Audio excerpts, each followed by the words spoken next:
اليوم عندنا أكلة اسمها قارن يارق، أكلة تركية مشهورة ومعروفة بس في مدينة واحدة بسوريا، بمدينة دير الزور.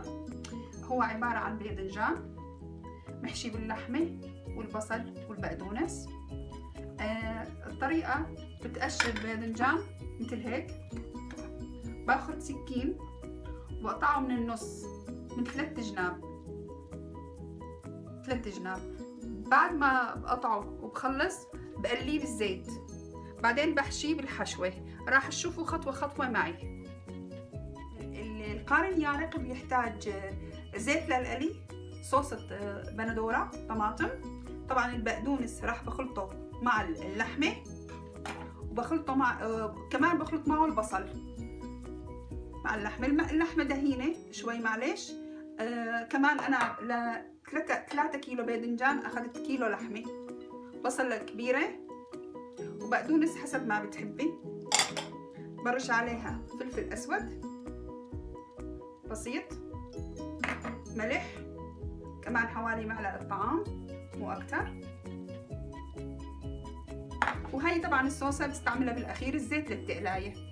الباذنجان هيك مرة تانية بمسك السكين بس مو للنهاية، 2 3 مرات، 1 2 3. هاي المكانات الفارغة انه من تتقلى راح تصير باذنجانة كتير طرية، بحشية لحمة. هلا بنشوف الطريقة كيف بالضبط. بعد ما قطعته بالسكينة نزلته بالمي والملح مشان ما بيشفط زيت كتير، فلازم بنتركه بالمي والملح تقريبا 5 دقايق، بعدين بصفيه وبنزله على الزيت. هلا عم يتقلى، بدي اياه شوي بيتأمر.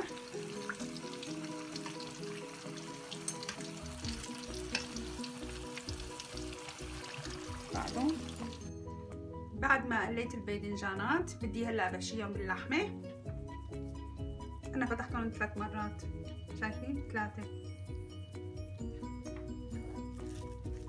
اللحمة تبلتها بالبصل والبقدونس والملح والفلفل الأسود.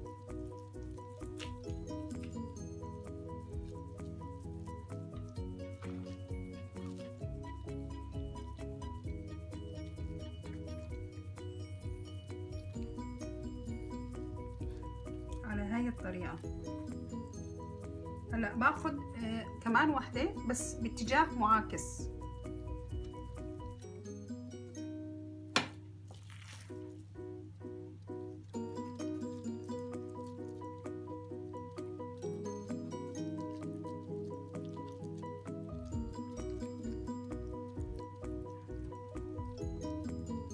بالاتجاه المعاكس. كمان واحدة.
حشيت الباذنجانات باللحمة بدي احط صوص الطماطم، فيها ملح وفلفل اسود.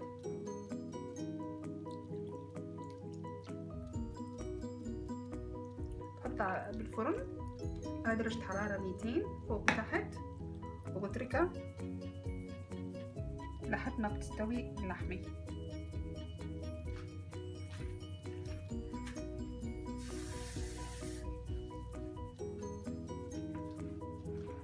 بعد ما حطيت الصوصة دخلته على الفرن على درجة حرارة مثل ما قلت 200.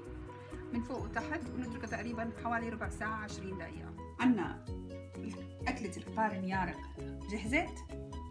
سويت معها كمان رز شعيرية مفلفل.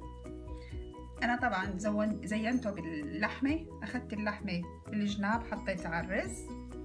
بدي أقول لكم صحة وعافية من مأكولات بنت الفرات.